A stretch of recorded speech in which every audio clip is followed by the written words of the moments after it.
very good evening to you. Welcome to another edition of Newsmaker Live right here on DBS Television with me, Timothy Polion, as we continue the 22nd season of the program.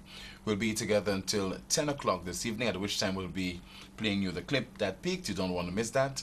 And of course, I'll be taking your calls later.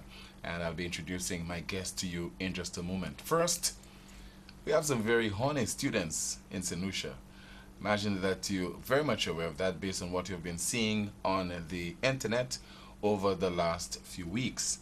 Seeing students in sexual acts, in various compromising positions. For example, there was a case where a student was slapped across the face because she did not want to perform oral sex on a male. And so we've been reporting on this over the last few weeks right here during the DBS News World, and we thought we'll focus in depth on this issue and have a special guest. But first, last evening during the DBS News World broadcast, the head of the Principal Association expressed concern about the frequency with which sex tapes of students are being uploaded on the internet. We have a report from Sheffield Gillard.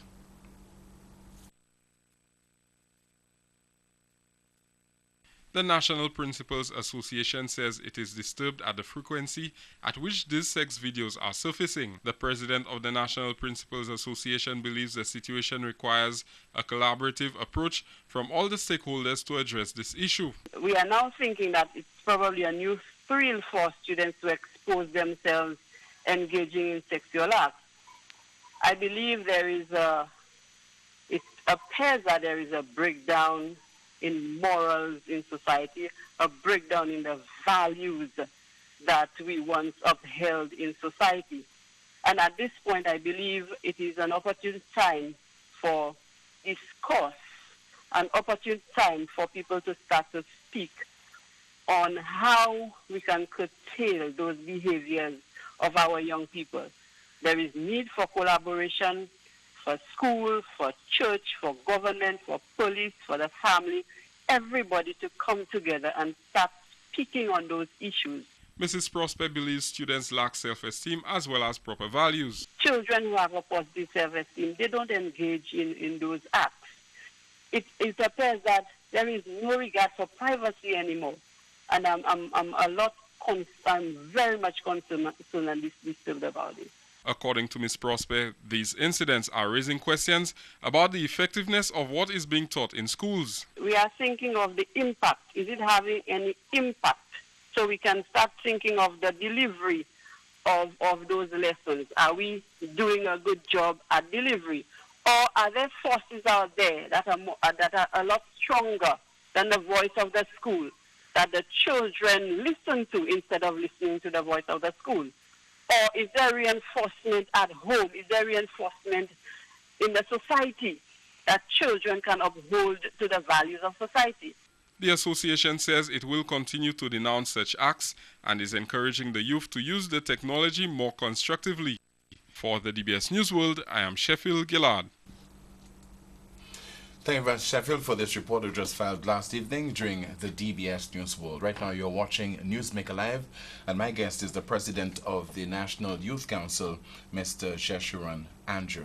And you were elected to the position in May of last year. Welcome to the program, sir. Yes, thank you for having me with you today. Your reaction to what is happening in our schools involving some of our students, because I'm sure the people who are watching this broadcast right now would be readily admit it's a challenging time right now. Yes, it is. Being a parent, it's also a very challenging time for our students and teenagers as well. Yes. But your point of view?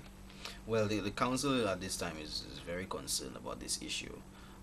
You find that we see it's something that is reoccurring, and the young persons involved, we normally think that they would have learned from the mistakes of others, learned from the experiences of others, but we see that it is actually a reoccurring issue, and the council believes at this point in time that something needs to be done in terms of education, in terms of letting those young persons know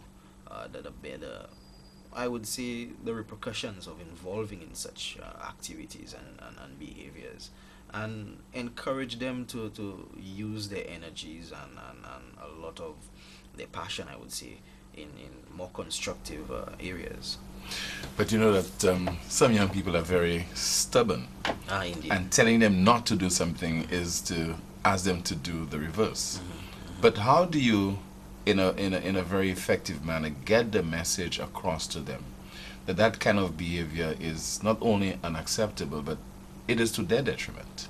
I think we need to put some measures in place in terms of maybe disciplinary measures, things that those young persons can see or look at as things that shouldn't really well, it would affect them in such a way that they would not involve themselves in such activities moving forward. I think also that if we able to reach the wider majority of those young persons, and they can stand their ground and not accept it, and make those who want to be involved in it feel really uncomfortable, and let them know that it's something that is not accepted, I think that in itself can have some impact on those young persons, because peer pressure plays a big part in a lot of these activities. And I think if the majority or the wider population or wider demographic of young persons take a stance that this is not something that is accepted, I think the message can reach out to those who seek to be involved in the recording of a lot of these things. How widespread is that problem? Well, are you aware?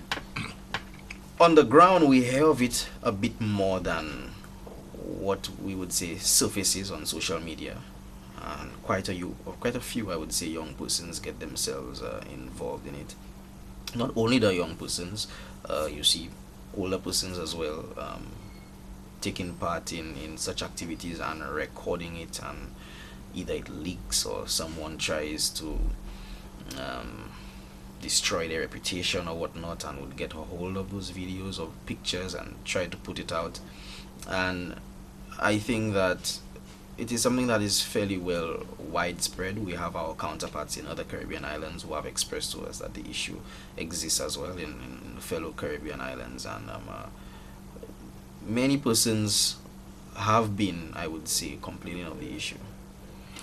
But does the National Youth Council have a strategy to deal with that problem? Because if you're saying it's just the tip of the iceberg, stands to reason that it will continue if as the main agency that is responsible for addressing the needs of the young people, if you fail to tackle the problem.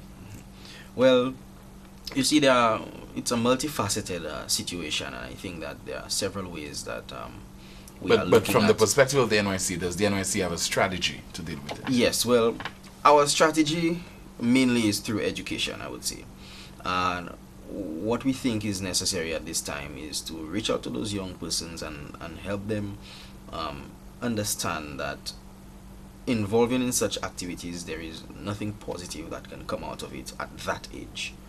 The reputation is on the line, their sexual health is on the line. A lot of those young persons seem to show very little regard or respect for the possibilities of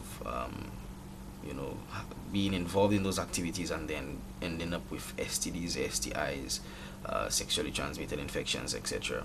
And also those young persons, you find that they forget that it tarnishes their reputation, the effect that it can have on their image as a person moving forward.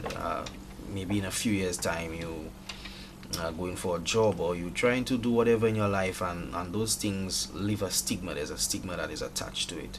So the NYC is actually concentrating mainly on education, to see how we can educate those young persons and encourage them, like I was saying, to use their time and their energy into more positive things. Are you ever shocked when those that kind of material surface?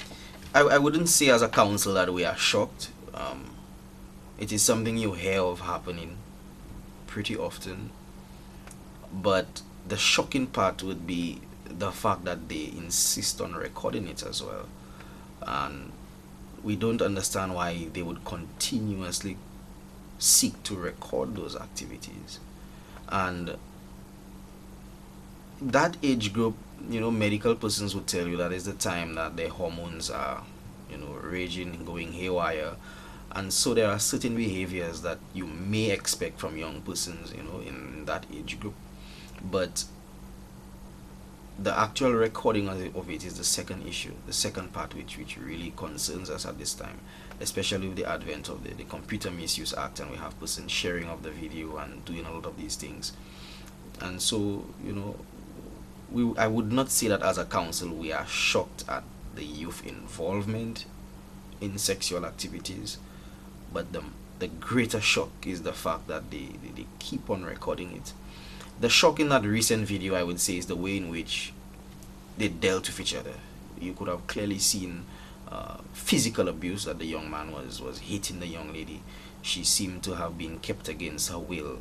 So that part of it for sure was a bit shocking, that the young man would have been treating the young lady in that manner. I think that in itself was more of the shocking thing. How do you think the authorities should deal with that particular case? Well, with that particular case, I think what needs to be done is a bit of rehabilitation. The young lady needs to sit in with some professionals, and they need to take some time to understand her and see where she's coming from. Maybe try to find out what could be encouraging her to be involved in such activities. The young man as well, I think that he needs to be spoken to as well, and not just spoken to, but if he's of age, because I'm not too sure what his age is, if he's of age, that certain measures can be put in place to ensure that he is not a repeat offender of such an activity. I don't think any information came out in terms of the ages of those young persons, so as to whether there was carnal knowledge or any other offenses involved. But in this particular case, what we're hearing is the police would not be able to press charges if the victim does not cooperate. Do you think there are instances where, for example, the police on their own should be able to act and use the video as footage, irrespective of whether the victim cooperates with them or not?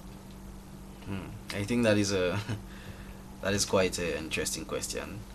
I think, as with everything else, you have to remember that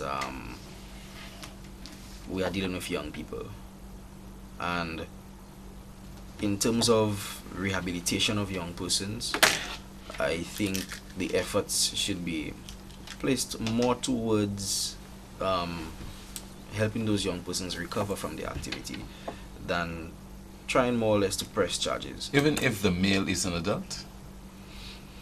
If the male is an adult and the young lady is underage, then I think in a situation like that, then the parents need to step up and ensure that justice is served where necessary. But with regard to the police, suggestions are that they're not able to act because the female is not cooperating. The young lady is not cooperating.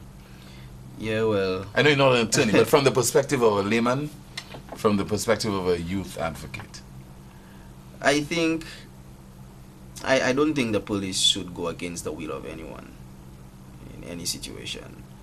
I think if the young lady is unwilling, then we need to find out why she's unwilling to participate, or press charges, or whatever the case might be. And as well, I've heard certain persons saying that she was probably a willing participant, and things took a turn in a direction that she did not like, and so that may be why she's reacting a certain way. yeah, but we've heard no is no. Yes, we've heard that as well. We've heard that as well. But I think the young lady has to be the one to take the stand against it.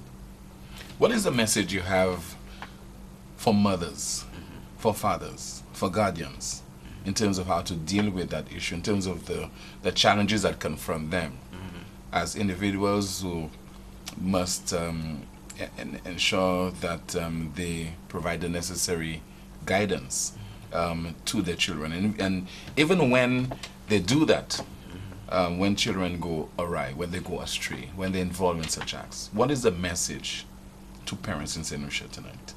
Well, firstly, it's evident that the parents now live in a very trying time.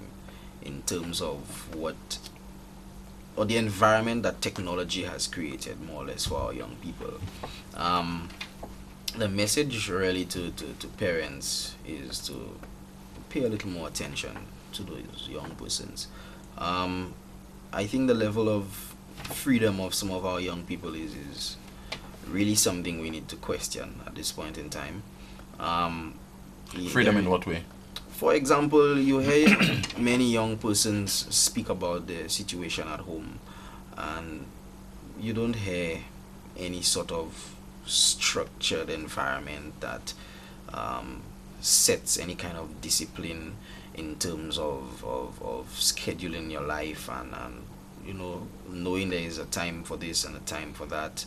I think that parents need to more or less keep the children under more of a watchful eye, and spend more time speaking with our children. I think the same issue was raised in terms of suicide. We spend less time speaking with persons physically than before, because we spend a lot of our time on our social media, on our phones, on our gadgets, and so there's less of that personal one-on-one interaction that is needed for the parents to start understanding the children and seeing when they're going astray.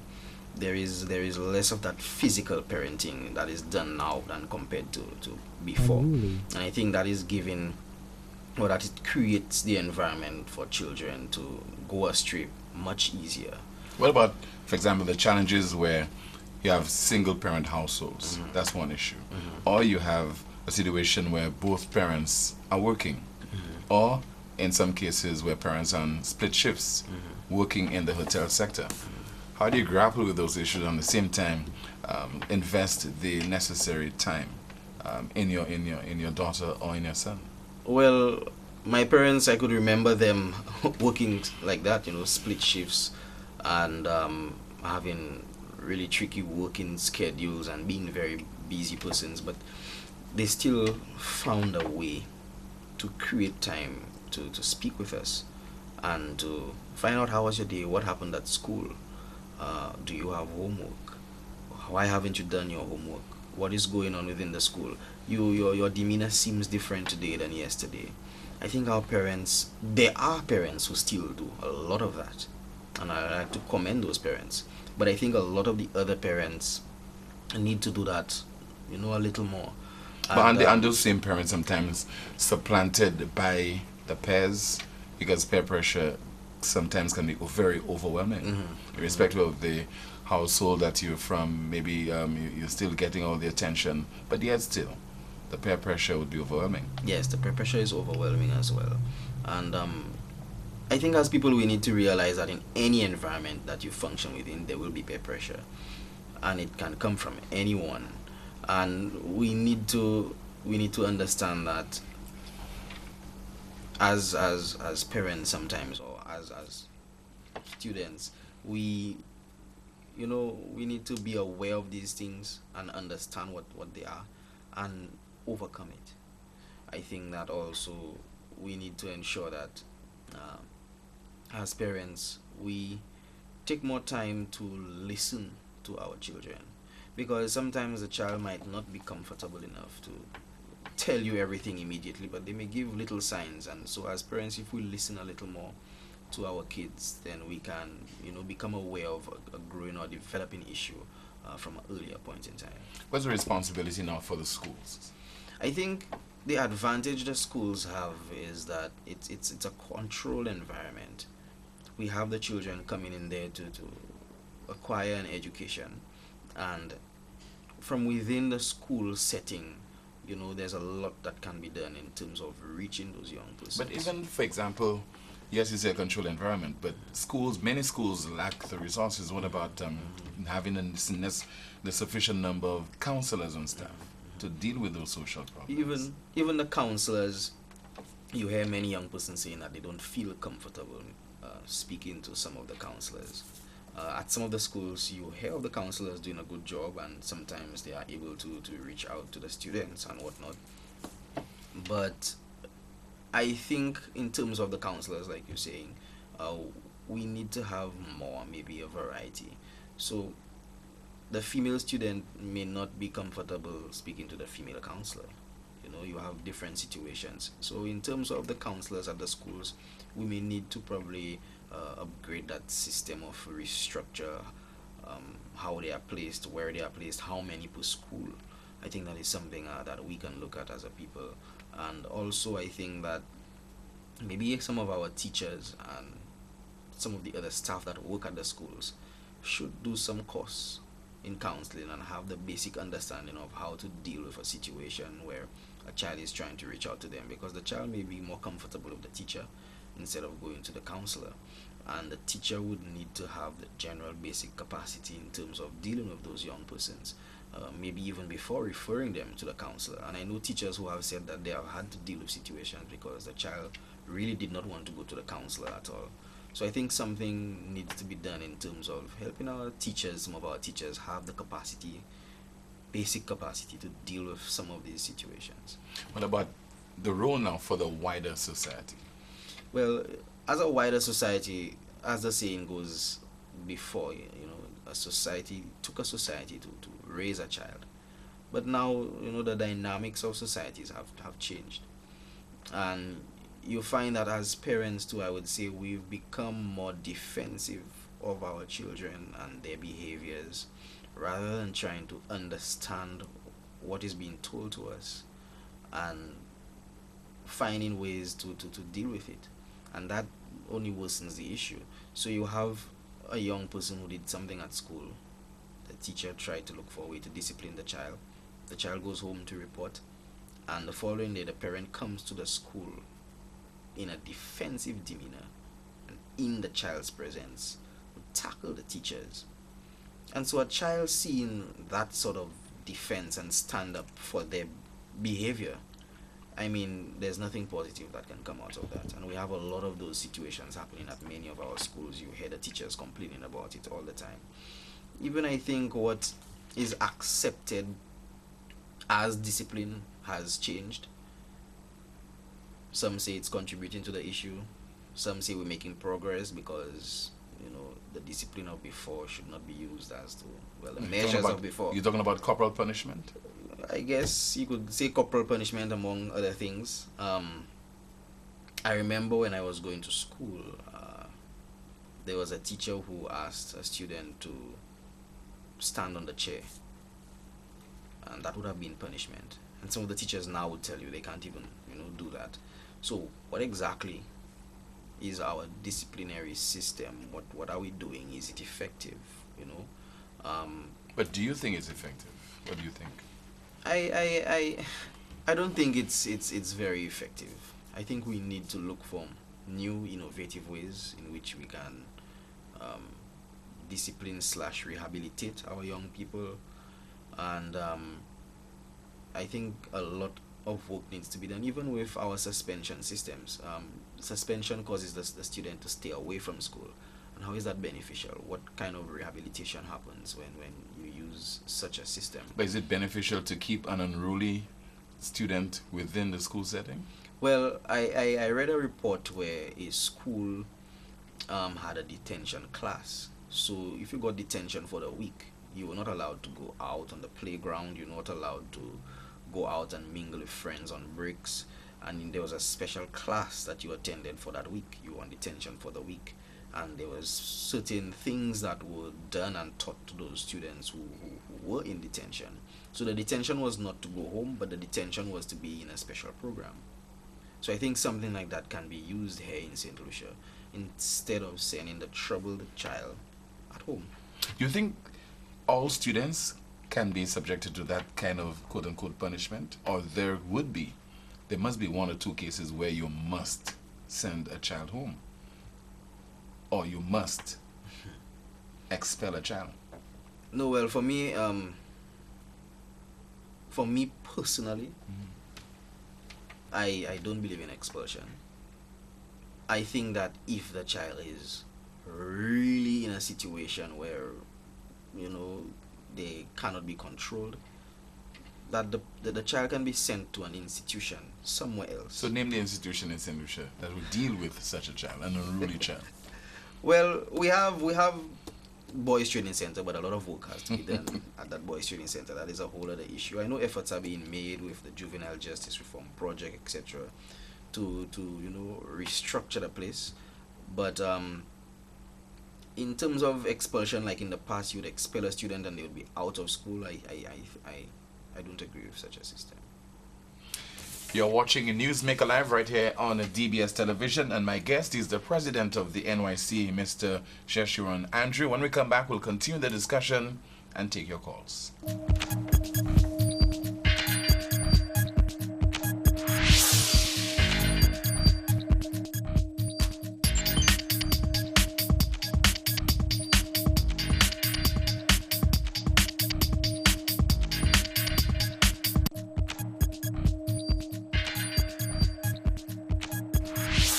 Welcome back. Thank you so much for staying with us. You're watching Newsmaker Live right here on DBS Television. And my guest this evening, the president of the National Youth Council, Mr. Jeshuan Andrew. And we're focusing on those footage we've been seeing on Facebook involving some of our students participating in one sexual act or another. We have a report which we played earlier on, which was aired last evening during the DBS News World. In case you're joining us for the first time this evening, we'll play it again. The head of the Principal Association is concerned about the frequency with which sex tapes of students are being uploaded on the internet. The National Principals Association says it is disturbed at the frequency at which these sex videos are surfacing. The president of the National Principals Association believes the situation requires a collaborative approach from all the stakeholders to address this issue. We are now thinking that it's probably a new thrill for students to expose themselves engaging in sexual acts.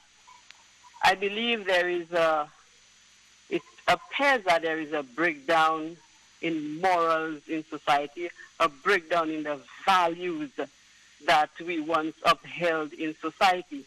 And at this point, I believe it is an opportune time for discourse, an opportune time for people to start to speak on how we can curtail those behaviors of our young people. There is need for collaboration for school, for church, for government, for police, for the family, everybody to come together and start speaking on those issues. Mrs. Prosper believes students lack self-esteem as well as proper values. Children who have a positive self-esteem, they don't engage in those acts. It appears that there is no regard for privacy anymore. And I'm very much concerned and disturbed about it.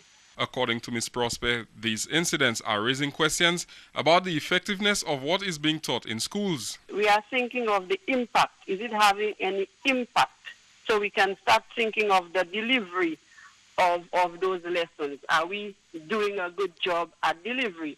Or are there forces out there that are a lot stronger than the voice of the school, that the children listen to instead of listening to the voice of the school? Or is there reinforcement at home? Is there reinforcement in the society that children can uphold to the values of society? The association says it will continue to denounce such acts and is encouraging the youth to use the technology more constructively. For the DBS News World, I am Sheffield Gillard.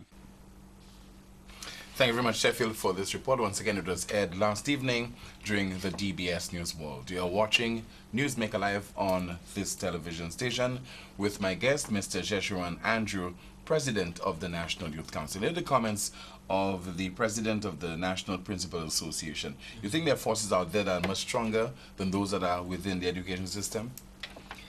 Well, I wouldn't say stronger, but I think there are forces that our youth are relating with that can have some effect. She mentioned the church, and I think the church can play an important role in reaching a lot of those young persons. I think also... How about the music? I was coming to okay, that. all right. The music is something that really, really reaches, I would say, every young person within the society. And I think a lot of the music, those young persons, rather than merely enjoying it, they take a lot of the lyrics to heart. They take a lot of it as truth, a lot of it as as example as to The what Dennery we should segment? be doing. The Dennery segment. It is resonating among the nation's young people. Mhm. And the message coming across from that music is very raw, very risky. It is making reference to a lot of sexual acts. But I think for the Dennery segment, that those young persons are making headway in terms of developing the genre, and I think what can be done is we can provide some support system to help them work, I would say, on the content, the lyrics. Yes, what they've been doing is enjoyed by the majority, but maybe just like with some of our soca, something can be done in terms of, changing a bit of the lyrics into the positive. And But if you tamper with it, I mean, that's art. Don't you think that will only dilute the product and not be as popular as it is right now? well, I think that's where we have to be creative and find a way to not really dilute it, but to tweak the content and still have it in a way whereby it can be as popular. I think some persons may disagree with me and say that the product is fine how it is, and as a people, maybe we need to just be able to enjoy it and not take those words as gospel to use in our everyday lives, etc. But it has an effect on some of the younger minds, some of the younger, more impressionable minds amongst us. So, I think we need to look at that as well. But in a nutshell, do you think that therefore we cannot curtail the music, and you might suggest tweak it, refine it, but that's art. That is They art, will yeah. decide not to tamper with it. It's a good product. With regard to radio stations and television stations, do you think that we should not be playing the music? Well, We should be censoring it? censoring. Wow. Well, radio stations in the past have censored music from other islands, censored parts of music from other islands. I think the onus is also on those artists to produce the two types of music, because it's done regionally, internationally as well. You have the raw version of a song and you have the radio edit. So I think maybe radio stations can start requesting from those artists to produce a radio Version. worthy version, I would say, of some of those music, and that should be aired on radio and stuff instead of the raw. But do you think, in your experience, I know you left school about 14 years ago? Somebody. About 14 years ago. But do you think this will work? Do you think that just tampering with the music, tweaking it, etc., refining the product, don't you think that the kids will still hear it because they have the smartphone? And parents might have to police those kids?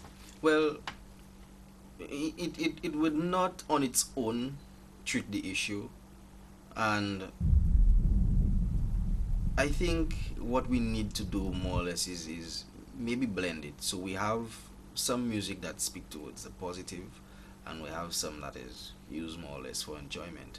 Or remind you young persons, that music is just for us to enjoy.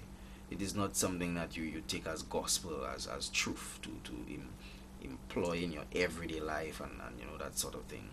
So with the music, I think that just helping those young persons understand how to enjoy it more or less. So you think that the quality of the music, the nature of the music would have an impact on young people in terms of their behavior? Yes, I think music can have that impact on young persons. Many persons were surprised at Ezra's choice of song, I think, at Soca Monarch it was. And he came with something more positive because of the things that were happening at that point in time. And I would like to commend him as an artist for taking that stance and realizing the impact that music has on the regular young person, and actually taking that stance and going that direction with it. So I think that yes, the music can play a significant role, and it is something that we need to look at and using it into impressing positive things on the minds of the young people. You assumed the presidency of the National Youth Council from May of last year. Between May and now, How would you describe your time at the helm of the National Youth Council and the work of your executive? What are we expecting in the first place? Well, it's been a very exciting and interesting time for all of us on the executive. We came in very fired up and ready to execute the work that is needed for the young people of St. Lucia. And since then, we've covered a good bit of ground in terms of getting certain things done. When we came in, we had a number of dormant district youth councils, and a few which needed some work in terms of revitalizing the council itself. And coming in May, we've done some work in Choiseul, Vifort South, Micoud, Dennery, Mabuya Valley, Roseau, Labrie, Canaries, Ancillary, Castries Central, Castries North, South Castries. And so we have quite a few of those councils coming back on stream in terms of having the capacity to execute and implement youth initiatives within the various communities. I would say also that we have been able to rebuild a lot of the relationships that the NYC had with several organizations, and we have gotten a new office space. We're now at the William Peter Boulevard, and we're developing the space to make it more youth friendly, and we've been able to allow the office to be of service to many youth groups and youth clubs who have had issues in the past in terms of having meetings, executing programs, etc., workshops and whatnot. And we have established our Youth Ambassadors Network. Those are young persons that we are going to be training in terms of leadership and representation. And we have persons from around the island who qualify to be on that network. We have several other programs and initiatives that we are working on, I would say, or have in the pipeline. One of them is Interview Ready, where we seek to develop young persons in terms of their capacity to sell themselves at an interview, soft skills, etc. We have some other sporting programs on the way as well. We have a new structure that we hope to put out for Youth Parliament. And with the Youth Parliament, we are actually hoping that we can, as young people, we can debate actual bills that can then be sent forward to the Senate or to Parliament for discussion at that level. And in addition to that, we're also working on different developmental programs. We have a suicide and child care series of workshops that we are executing at the moment to let our members have an understanding of what can be done, how to recognize, first of all, a child that may be abused. What do you do as a person? Also, if you have someone within your space who seems suicidal, how do you handle that as a person? What do you say? How do you deal with it? How do you assist that person? And so we have a series of workshops that we will be executing throughout the island with all our district branches. We had one 2 Saturdays ago, and that one was very, very successful as well. In addition to that, we have several training programs for persons on executives of our district branches as well. For all persons on the executive, whether it be the presidents or the PROs or treasurers or whatever they might be. We also have some work that we'll be doing in terms of chess development. We are in the belief that chess is like a mental sport. So it works positively in terms of developing the young mind in developing logic and skills and different things. And so we hope to do some work with chess. The Students' Council, we have student councils, I would say, at all of the secondary schools. And we have the National Students Executive as well. They've been doing very well. They came in December, new executive. And we've been working with them, developing the capacity in terms of being able to execute their duties as well. So we've been working hand in hand with the Students' Council, and we're actually trying to get a few more councils established at the primary schools, so you can develop that sense of volunteerism and leadership in the students at a younger age. So we have quite a few initiatives and programs that we're working on at the moment. You're seeking to cover a lot of ground, but what is at the top of the agenda of the NYC? Well, I would say at the top of the agenda is youth unemployment. It's a serious issue, and we actually, well, in terms of the program that I spoke of, Interview Ready, it is something that we felt we could have handled as a council. We are not in a position to actually offer jobs to young persons, but the program is one with many parts to it, I would say. So there is the part where we would like to go to the schools and help students in terms of career guidance, help them better select their subjects, and so they on a right path from that point. We want to be able to prepare them in terms of soft skills. We want to prepare young persons in terms of their ability to sell themselves in an interview setting. What do you say? How do you answer questions? You know, self-confidence. How do you speak? How do you represent yourself? You know, as a person.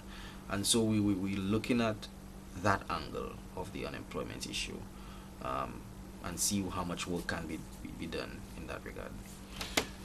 What kind of representation you hope to make on behalf of the nation's young people during your interaction as president of the National Youth Council with the government of St. Lucia, the Prime Minister, the Minister with responsibility for youth, among other ministries?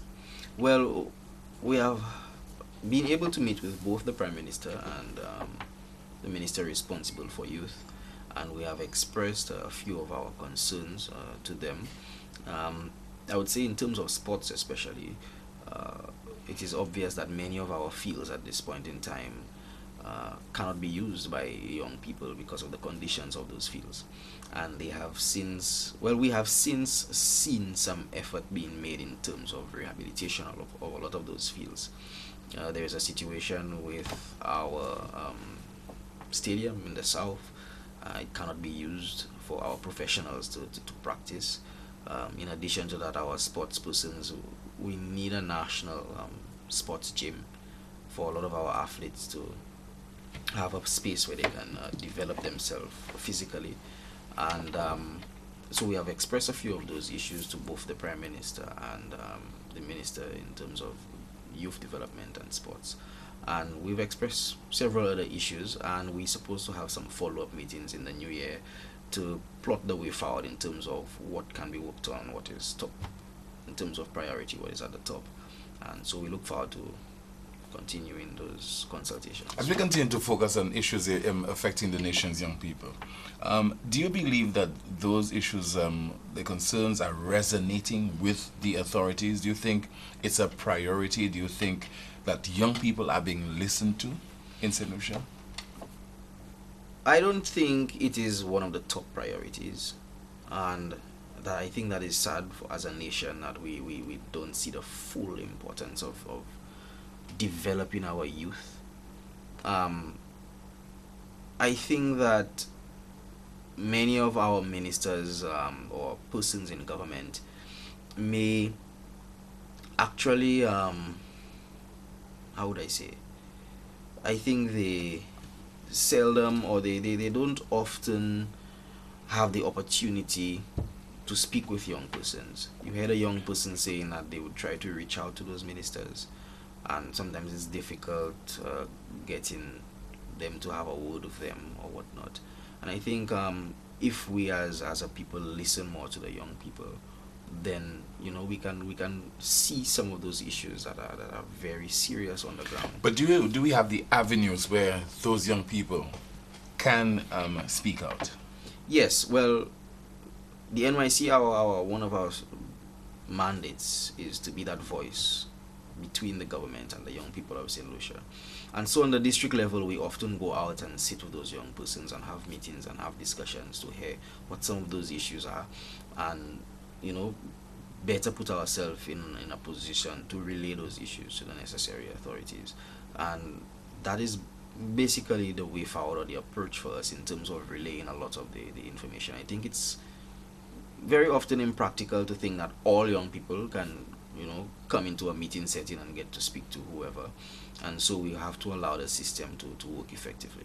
But why do you think now the politicians they see young people as a group of people that's very attractive, primarily in the run-up to a general election, and they address the various issues that are of importance to the young people.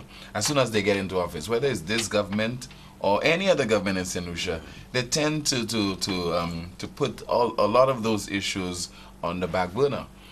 Do you think that young people can do more to ensure that they are relevant for a very long time, as opposed to a particular season? Yes, I think so. And as young people, we need to realize even the power that we have as voters in the country. The National Youth Council, structure-wise, I think we are in excess of 40,000 young persons structure-wise. When you look at all members of all clubs, all organizations that are affiliates of the National Youth Council, we need to realize that as a council, and the authorities need to realize that, as young people, we have a say in what goes on, what happens within our country. And young people need to be taken a little more seriously in terms of what affects us, our ailments, what we experience in what's going on within our environments and whatnot. And like you rightly said, many young persons express the fact that governments pay more attention to us closer to the election, and there is no steady interaction throughout the 5-year tenure. And so something really needs to be done in that regard. But do you think that also young people should be blamed because they do not take a deep interest in the political affairs of the state, primarily because they are very often ignored by those politicians? So they lose faith, they do not want to participate in the electoral process, and most young people tell you that they do not want to vote as well. Yeah, you have many young persons who would say that to me, that they see no sense in voting. There are others, like you rightly said, who feel that it makes no sense. However, you have quite a few young persons who are interested and who follow and who take part in what's happening. And I think that it's a two-sided coin. You have some young persons, and some of those who say they're not interested, maybe around the election time you see the interest building up again. So I think that there needs to be some constructive, sustainable system put in place to meet the needs of young persons. But what do you think it will take? Maybe it'll take the change in policies. Maybe it'll take a change in how governments operate. Maybe it will take more in terms of foreign direct investment and so on, to address the serious unemployment problem among the nation's young people. Because young people graduate from secondary school, or you graduate from tertiary level, South Louis Community College, and you have come out with good grades. You cannot go overseas in some cases to further education at the university level, but you're not guaranteed a job. There's no, even sometimes a small chance that you'll be employed. How do you ensure that you continue to encourage young people to focus on education, but yet still they will not be able to get a job? The possibility is very slim of them being employed after graduation. I think one of the major issues with our available tertiary level education is the variety of what's available to do. So if all of the young persons coming out from secondary schools are then trained in 3 or 4 major areas, then those persons easily saturate the market in terms of their skills and their capacities and what they're able to do. And I think, yes, efforts, I understand, are being made to change into a university, but it's my hope that they design programs that allow for a greater range of product and talent development in terms of what our young people are interested in and what they can get into. I think in addition to that, a lot of work can be done in St. Lucia in agriculture. There is a lot of room for monies to be made locally in agriculture. Yes, there is a lot of concentration on the tourism product, but we are not seeing the back burner benefits of this. All these tourists, all those persons coming into St. Lucia is creating even a larger agricultural market for us here as a people. And if you look at the figures, some of our importation figures, millions and millions of dollars are spent to import simple vegetables that can be grown here on the island. Those monies can be staying in the hands of people. So agricultural entrepreneurship, I think, is something that can be looked into by the government to help our young people, make a living, and thrive in the economy. And Our young people, are they interested yes, in agriculture? We have a lot of young people who are interested in agriculture, and they all face the same similar issues: unavailability of land, unavailability of startup funding to finance a lot of these projects. Then you have the young persons who have the general idea that agriculture is this dirty thing, and if they get into it, they would actually be interested in the high-tech agricultural production. But that in itself requires much more of an investment, startup investment.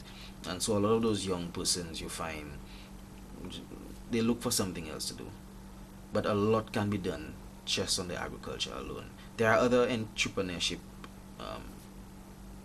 things or ideas that young persons have in St. Lucia, and they still face the same issues. Some of them are successful, some of them dive into it and get through and pull out.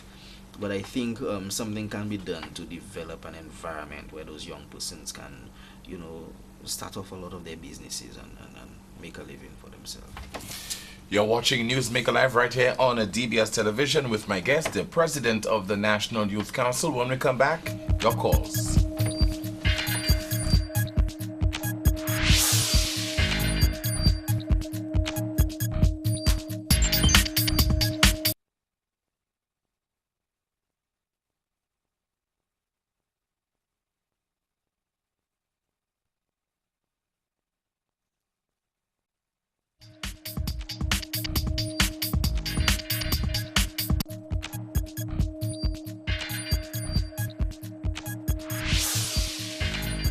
Welcome back. We'll put the telephone number on screen right now so that you can call with your questions and comments for my guest, 451-9788. And my guest is the president of the National Youth Council, Mr. Sheshuan Andrew. So far, I've been speaking on a range of issues impacting the nation's young people. Unemployment is an area of immense concern. And of course, those sex videos that we have seen over the last few weeks appearing on Facebook, and the fact that our students, male and female students, are at the center of those videos. You'd have your concerns and also your reaction that you can share with us right now, and in particular, questions that you can pose and comments that you can make to my guest. We have our first call online. Good evening. Newsmaker Live, you're on the air. Hello? Yes, hello, good evening. Hi, good evening to you, caller. Yes, I have a question for Mr. Andrew concerning this case with the underage girl from the Cicero Secondary School who was involved in this video. Yes, go ahead, please. Yes, does anyone actually know how she got involved with the individuals that were in the video in terms of the guys? Not that we are aware of. Okay. Because I'm saying that what I was thinking. Okay, caller, your television is on. Can you just turn it off, please, or turn it volume down? Okay. Hold on just a moment. It's causing a terrible feedback, and I think it is also distracting you as well. Yes. Okay, it's go down ahead. Now. Go ahead, please. Yes, what I wanted to find out, I realize most of the times when these videos surface that the guys are normally the ones who are blamed when it comes out in terms of the male, the boys, or the men, whoever it is that was video recording.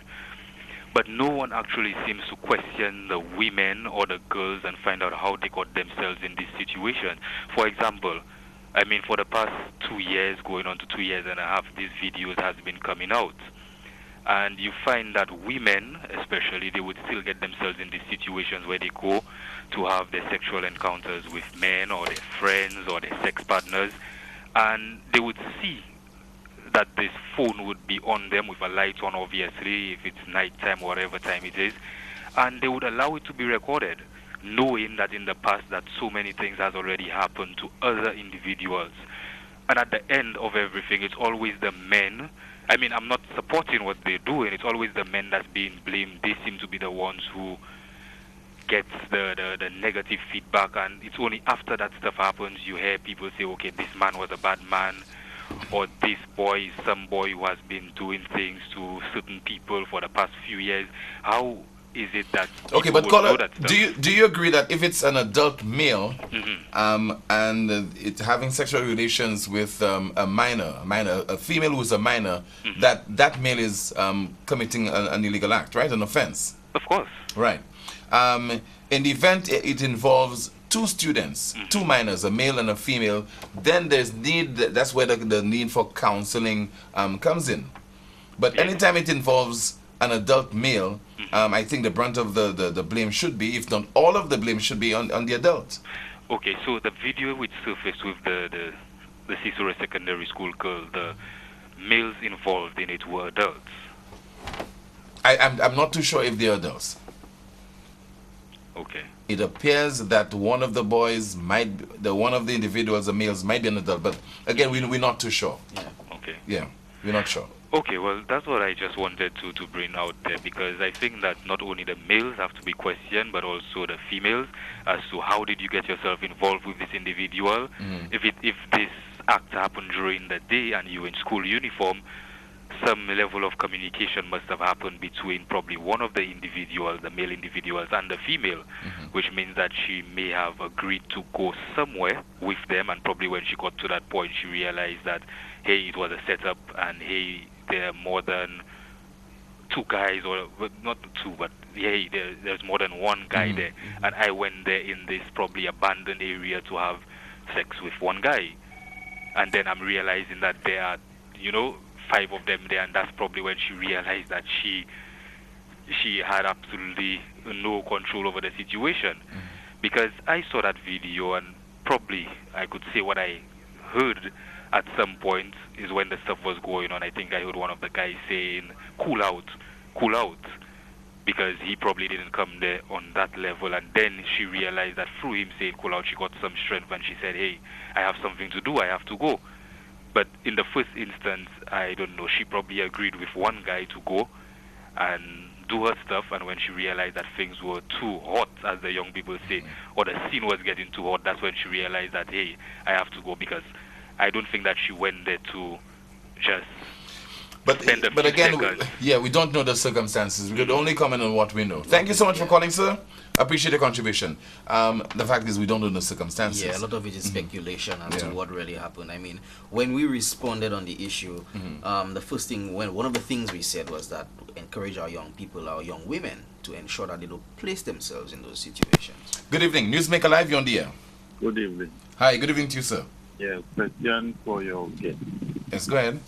Do you believe that those people, those, especially the girls, does be in a normal position when they find themselves in this act? Like when I say normal, I mean if they've been using maybe marijuana or be drinking rum. So I can't see someone that is within normal mind will find themselves in that position when you see they have other friends there and they actually videoing you doing the stupidness. Thanks a lot, sir. Yeah, well, it really baffles, a lot of us as to how some of those persons put themselves in a lot of these situations. I take it as a valid point that maybe sometimes those young persons may be under the influence of marijuana or alcohol or whatever it may be, and it goes back to education and helping those persons understand what occurs or what happens to you when you're under the influence, and even being under the influence, that is something that you should not do, should not be engaging in, especially at that age. Good evening, Newsmaker Live, you're on the air. Good evening, time. Hi. Guest, Mr. President, good night. Good evening to you, sir. Good night.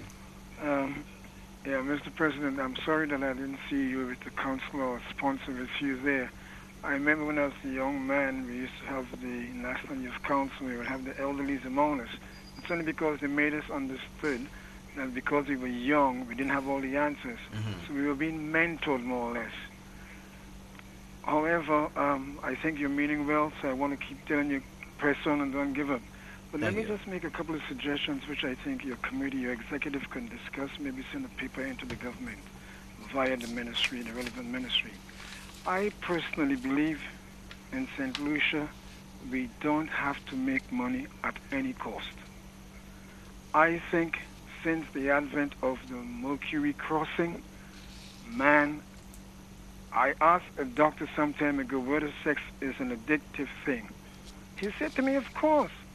I asked him, why haven't you said so to our country? And you have been on the radio before. You've listened, you've been questioned, and you've been interviewed by many radio calling programs. Okay, caller, you saying the Mercury Beach event is at the center of our problems? Because that's not true. I'm not saying so. What are you saying? But because I was able to verify for myself that sex is very addictive. Eroticism linked with sex can have a mind which is almost avid for any adventure to fall into the category or the misdemeanor we have seen by this young... The fellow who called before me, he's right.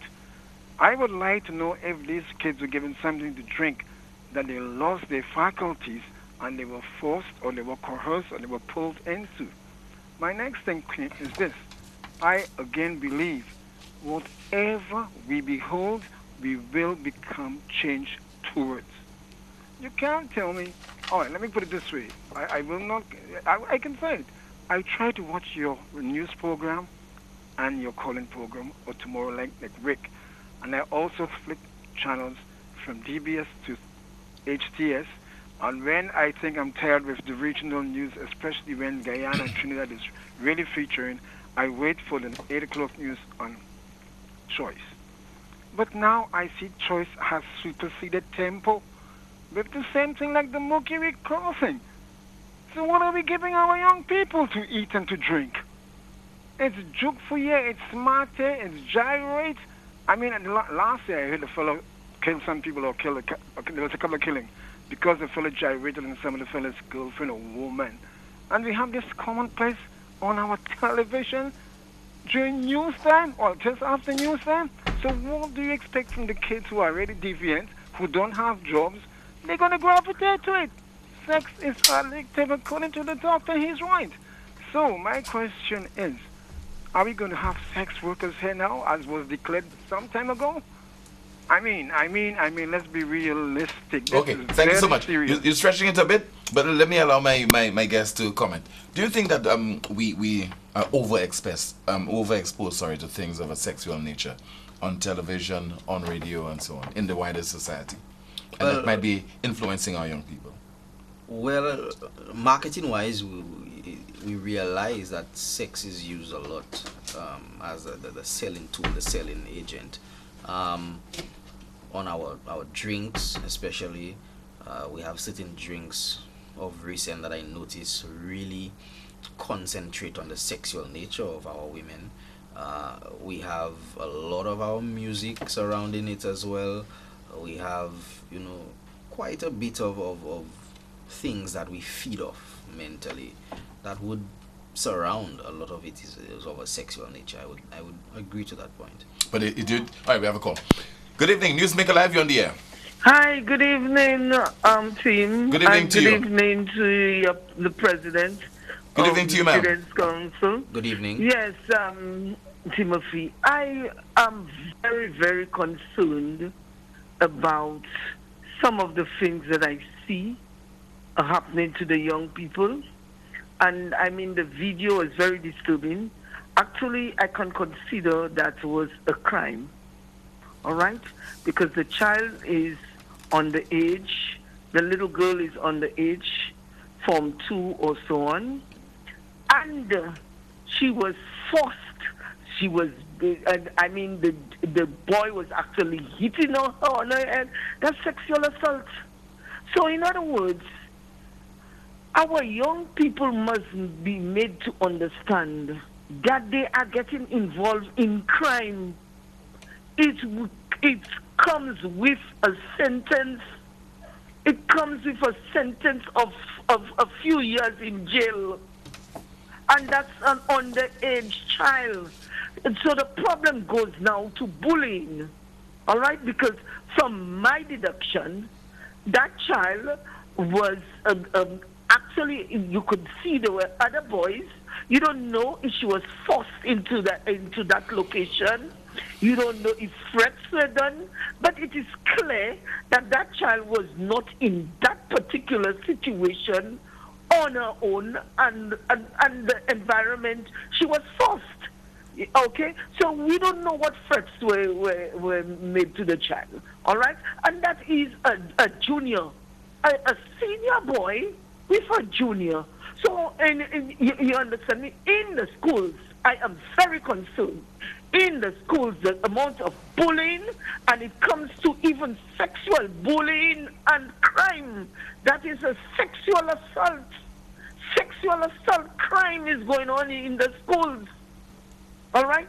So I think the student association, the council needs to impress on the minds of the young people that is a crime. This kind of behavior is a crime. That's where rape starts.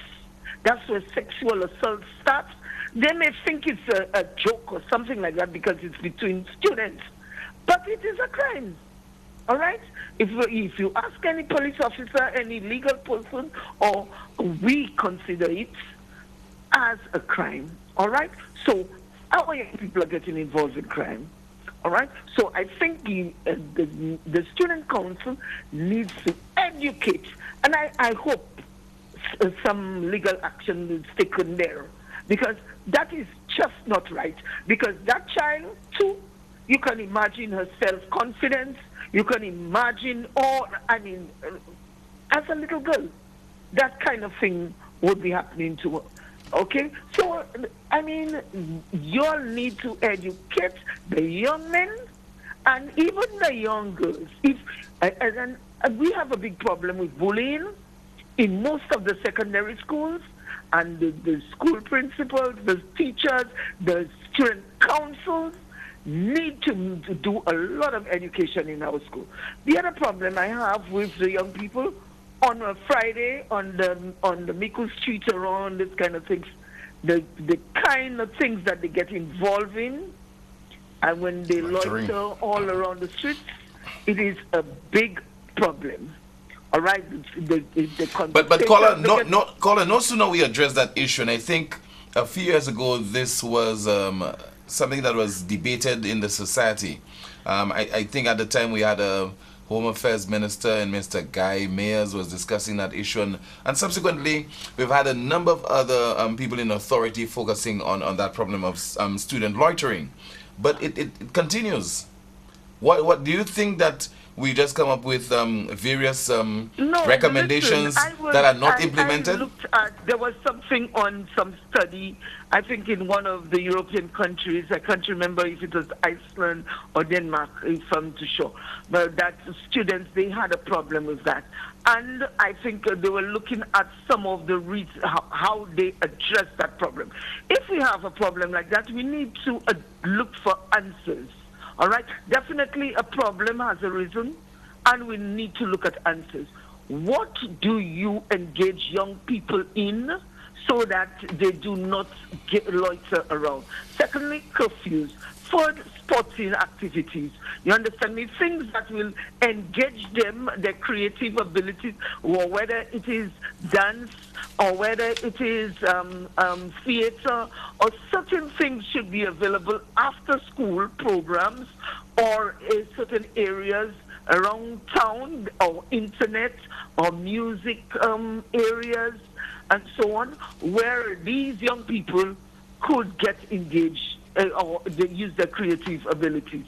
I saw in Japan, let us say, like some of the young people, when they leave school, they go up to the mall, and there's an area with music where they listen to music, different kinds of music, all of these kinds of things. So we need to get solutions for that particular situation, and there we need to get a solution to that, meaning that We need to get the students involved in certain activities so that they're not loitering on the streets and getting involved in crime and sexual assaults and stabbings and assaults and physical assaults and these kinds of things. So you use the creative energies to be more productive. Okay, let's hear from the president of the NYC. Thank you so much for calling them. Yeah. What say you? Especially if the loitering. That's an area of immense concern. Yeah, well, like she rightly said, the loitering is not something you should really try to stop, because, you know, as a young person, this is your time to be young, and young people have energies and talent, and you know, we need programs and initiatives to divert those young persons to take up their time and into things which are more creative. You know, we have many young persons who after school they would not mind joining some program and maybe learning how to paint, learning how to dance, like she rightly said. But you know, a lot of those facilities, a lot of the programs and initiatives are not in place to attract those young persons, and I think that is the major issue in terms of the loitering. They leave school and they need something to do to relax themselves, and for them at this point, loitering is what many of them turn to. We have a call. Good evening. Thank you so much for holding on. Go ahead, please.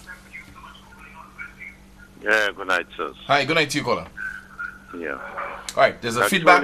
There's a feedback. Can you address it for me, please? Actually, what is being discussed here tonight, the callers have identified all the blame blown into homes, faces, and the screen and whatnot. We know the so-called dirty dance going on. It's a sexual dance. It has been going on for a long time. I remember when Patra came from, Patra, her name, from Jamaica, about 20 years ago. She appeared at Mindu Phillip Park, partly naked, the fellow band. She was banned. They somehow penetrated and happened to have it the way it's taken place today in St. Lucia. But it's all over the internet, I call it. You can't stop it, huh? The children will have access to it, and it's all over the internet. Yes, I know. But something can be done. At international level, we have all international organizations and this and that and whatnot.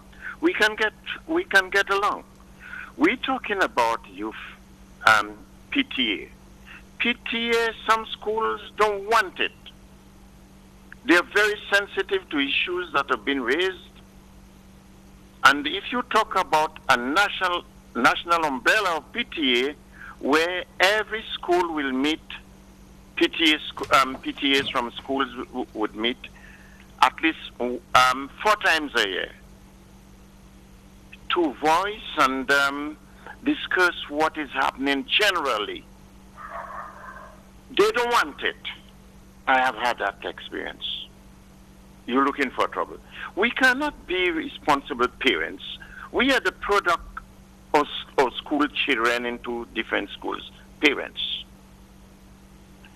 Parents and teachers and the children go hand in hand. And instead, when certain matters come up and you discuss it, you being, who are you? Weren't you that way? I know all about you. Right there in the meeting. We're talking a lot. I admire this young man who is president of the NYC. You could see his focus and he's trying to achieve something. But in your opinion, my young man, having seen what is happening, don't you see what we are trying to fight?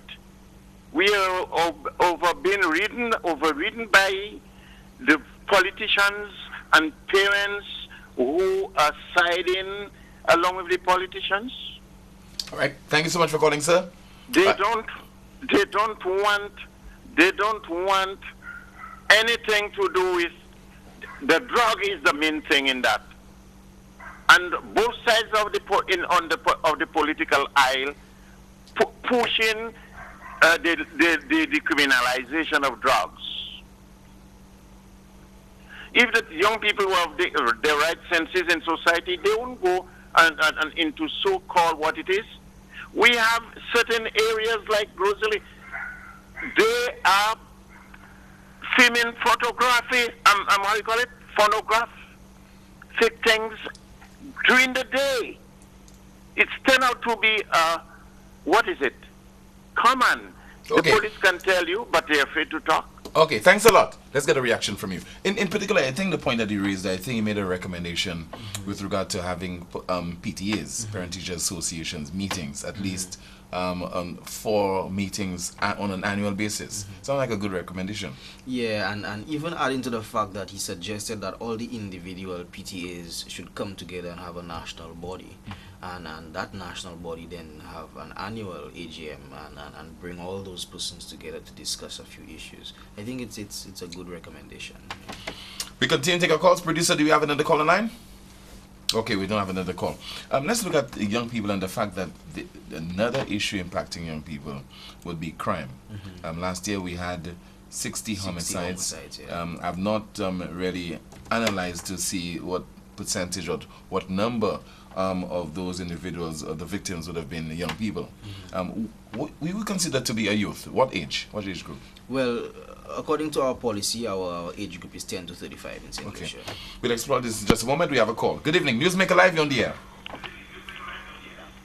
Good evening. Hi, good evening to you, ma'am. Your television set, please. Handle the volume, Yes, go ahead, please. Can I change the topic? A bit? Is it youth related? It is youth related. Yeah, go ahead. It is. Go ahead. It is actually a comment that Mr. Andrew made Okay, regarding... caller, hold on, please. Your television set is on. Turn down the volume, please.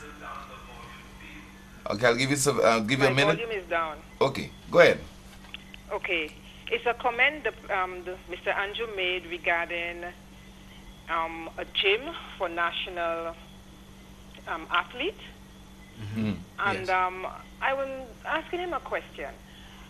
This is an idea that sounds like something that government would have to be putting in place.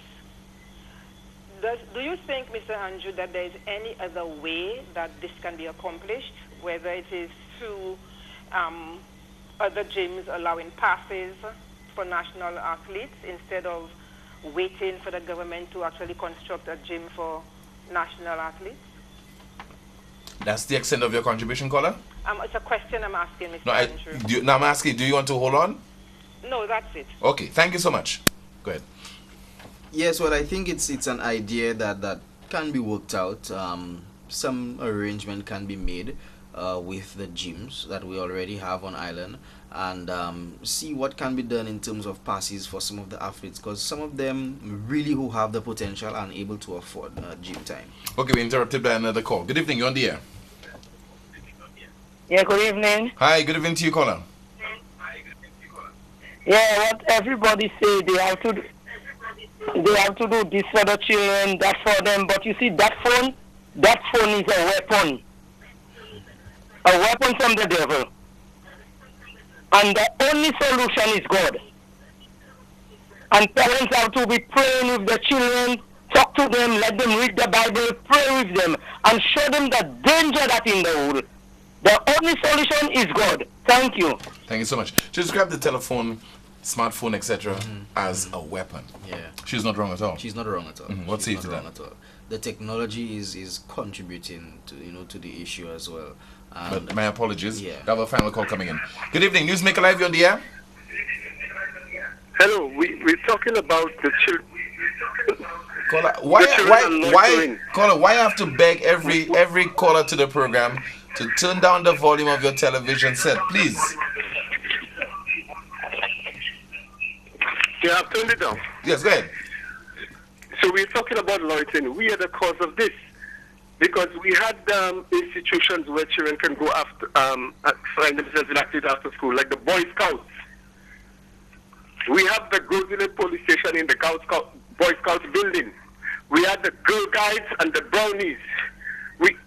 In the gardens, we have preschools in them. So we have destroyed the institutions where the children can go in after school. So we are the cause of this. This has been done by the politicians. That's all I have to say. Thank you so much for calling, sir. Okay, let's focus on the previous point, telephone or the cellular phone being a weapon. Yes, I think that it is worsening the issue to some extent, and it's a misuse of the telephone as well. The technology presents the opportunity for so much positivity, and as with everything else, there are persons who use it in a negative way, but it is really contributing. Should cell phones be banned in schools? I don't think it should be banned in the schools. I think even moving forward that there are recommendations also to look at using soft copy books, and so maybe you can have access to your textbooks on your phone or on your whatever device that you are using. And I think that direction works positively in terms of using less paper and whatnot. And so I think we need to concentrate on what can be done in terms of the use of the technology. We need to put maybe more laws in place. Yes, we have the Computer Misuse Act and whatnot, but we need to put more policies in place in terms of how these things are used and what can happen as a result of ill use of a lot of those things. Final comments from you, sir. Well, generally, we would the National Youth Council would like to encourage the youth of St. Lucia to refrain from a lot of these sexual activities. Rechannel your energies into something more positive. Even when you come across persons who are involved in such activities, rather than taking out your phone and try to record, you try to encourage those persons to stop, to refrain from such activities. We would like to say to our young ladies that they need to be a little more aware of what they're getting themselves into. Our young men, in terms of how they treat our young ladies, abuse and whatnot, the bullying. We need to take a stand to stamp out a lot of these issues in our schools.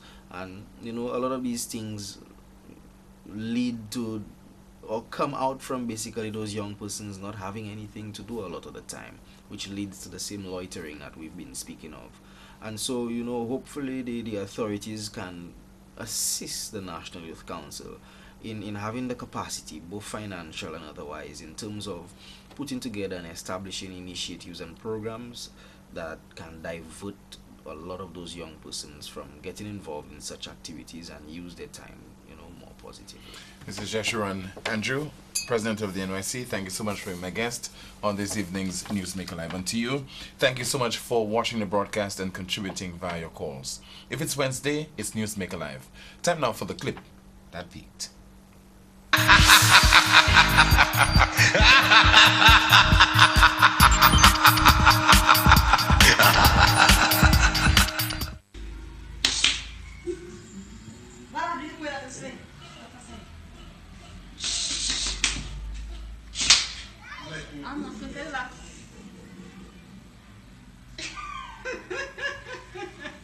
Zequinha, caminho direito, Zequinha.